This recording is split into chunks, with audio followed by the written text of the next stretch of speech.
Foundation, coming at you with my continue my videos of division predictions. It just came halftime right now with the Hawaii versus Michigan game, and it's not looking good. But anyway, yeah, so I'm going to be doing the AFC and NFC West. Starting off with the AFC, I have the Chargers going last. Nothing against them. Is this, there's just three other teams, that's better than them, and with Rivers, you never know, he could pull out some games. He might even cost this division. I mean, maybe have the winner. He might win a game against one of the division rivals that might be the outcome of the division winner.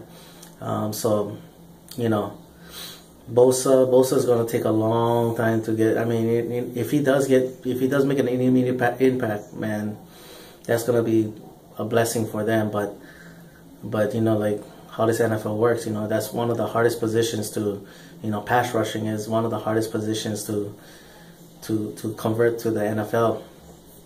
Unless you freakishly athletic and all that.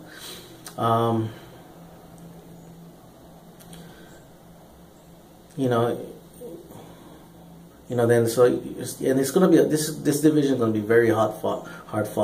I can see majority of them splitting. Whoever sweeps the Chargers is probably gonna win the division. But yeah, I still have the Chargers finishing last. Third team. This is gonna be kind of tricky, but I will say that third team on the list is gonna be. I think that this division will produce three playoff teams. The third team is the Raiders. I can't just quite yet put them over the Broncos. I almost did, but that defense still yet flies. I mean, but having said that, Carr. He was one quarterback that I was actually looking at. I kind of wanted him as, to be drafted by the Cowboys in the second round, but obviously that didn't happen. And, Amari Cooper's, starting to make his way up that ladder as far as being, starting to his coming out party for, being one of those receivers, and then they have an excellent number 2 in Crabtree. Martavis Bryant, a solid runner. Their offensive line is getting better. That defense, man, could be scary. Khalil Mack, the comparison will be between him and Javanian Clowney for a lot of years, and so far he's been winning that battle so far. And then going to the coaching real quick. Ken Norton Jr., the defensive coordinator, obviously, gotta show him some love. He was he was a linebacker for the Cowboys for a few years. Had one of the greatest goal line stops of all time. But the thing is, like, I saw a couple interviews with him, and he's gonna be the next. I maybe not this year, maybe not this next year, but the following year, he's gonna be one of the sought out coaches in the league, or if college or something like that. Because watching one of his interviews, he was talking about how he wants to see a team, and when you have a vision for your team and you you can show that shows that he knows what he wants, and he knows how to motivate his players too. So, and the players love him. So I can see him being one of the most sought out coaches, future coaches out there. I have the Broncos finishing second. Again, I could not just quite put the Raiders over them. Their defense still is, top notch. Von Miller looks like he wants to live up to that contract, and having said that as well, yeah, defense wins championships, but this is the reason why I don't have them winning the division, is because you got to win games. I mean, defense wins championships, offense wins games, and their quarterback play hasn't been too good. I mean, Simeon, all right, Sanchez. If you start, you start shopping a $4.5 million guy to get him off your roster, that is bad. And please, Jerry Jones, do not, Will McClay, Stephen Jones, Jason Garrett, whoever, do not pull that trigger. That would be the dumbest. I'll be pissed. But anyway, then, and what baffles me is that, they have a good wide receiving core. You have Demaryius Thomas, you have Sanders, and that's why it's like hard to understand why, like Peyton Manning is Peyton Manning, but why can't you get the balls to these guys? And so that's why I just kind of put them above winning the division. I have the Chiefs winning the division. This is a team that don't beat themselves, indicative to what the quarterback is. Alex Smith is just a guy that doesn't make mistakes. He doesn't make that much plays, but he's gonna grind a game out. I mean, it's not the most exciting, but hey, when you're winning games, who cares how you? There's no style points for that. Their rushing attack is awesome. One of the best wide tight ends in the game. Macklin has always been serviceable. The Eagles probably could use him right now. But anyway, but yeah, and the defense, the defense has been a staple for many years on the team, and and then they have one of the most hardest place to play at, so I got all three of them going to the playoffs, but I think the Chiefs might be a first round bye team, so that's how I roll with that. Now going to the NFC West, I got the 49ers finishing last. They don't know who their quarterback is gonna be as well too. Some people say trade Kaepernick because of all the drama. I'm not gonna get into that. But they do have a solid running game with Carlos Hyde. The wide receivers, I really don't know them, so I know they get Torrey Smiths and stuff like that, but I don't know how these guys are gonna look. But defensively, you can never count them out, so they might make some games interesting. I just don't see them winning a lot of games though. Maybe they're gonna be in a shopping for tank the season and go for a top flight quarterback.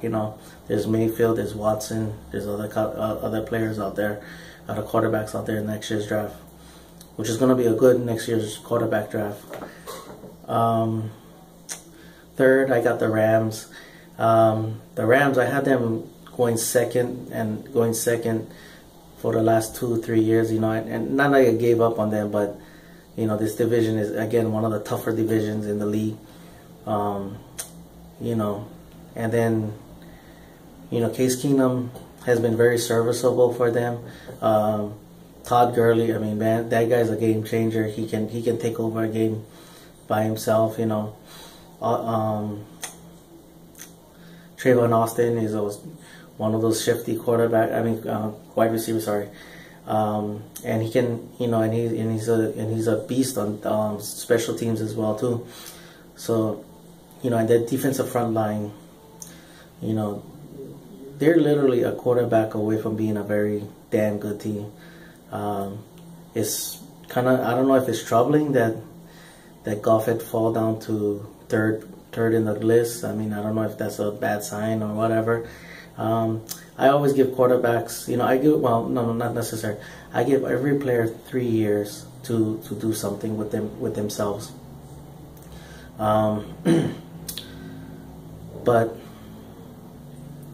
But having said that as well too, like that defensive front line, man, that's why I was kind of eyeing. I was looking at their waiver wire, so maybe you can steal a guy to get onto the Cowboys, because they have a wealth of defensive linemen. Solid defense all around. It's just they're literally a quarterback away from being a top team, and that's what's holding them back from going, hopping the next two teams. I made the decision last night. I was gonna go the other way, but Arizona kind of scared me in the preseason, so I just was like, you know what? I think this is the Seattle's year again. Arizona, I don't know what's going on with in the preseason. Even though it's this preseason, it is got to look troubling when your quarterback struggles the way he does. I could be wrong, and if I'm wrong, whatever. But I still got them going to the playoffs. They're gonna win. They're gonna win a lot of their games. Their defense always been solid. Tyrann Mathieu coming back, Honey Badger coming back from his injury. You got one of the best cornerbacks in the game. A gem they found in the running game. And then you have the wide receivers and Fitzgerald. I know that team really wants to win for him. He's been such a face of that franchise for so many years, and I feel bad for that guy that he hasn't won a championship. In that Super Bowl, man, that guy balled out. But yeah, so I get him, and then so I have the Seattle Seahawks winning. Their defense looks like it's reinvigorated. The reason why I was kind of leaning towards Arizona last year is because now it's their new identity now. It's Russell Wilson's team. It's no longer Beast Mode's team. Rawls is a damn good player, but Rawls is coming off injury. Christian Michael, that punk, like for some weird conspiracy we're thinking, I wonder, if like the Seattle, they send them to the Cowboys, Seattle send them to the Cowboys just to get an extra pick, and then then realizing that the Cowboys would cut him or whatever, he ends up back on the team. And the reports is that they said that not a smart player, and then all of a sudden this preseason he's kind of doing real good, and he's like, what the hell, but anyway, he's all right. I mean, they're gonna do things and all that, and then again they have the Legion of Boom, which has always been one of their identities. That's why I have them also going, picking up the bye. Not home field advantage, but which they will need. Because that's their staple. That's their reason why they win is because of that home field advantage. Kind of like, it's kind of funny that the Chiefs and them have that similar thing, and they used to be in the same division many years ago. But anyway, yeah, that's how I rolled with it. I had Arizona, but last minute I just changed my mind. I was thinking last night that I think Seattle just looks a little bit better. But that's my video. Maybe later on today, thinking about it, for watching some college game, I might do. I'm gonna do the AFC North and AFC and NFC North. All right. All for watching. Paniola boys, go Cowboys.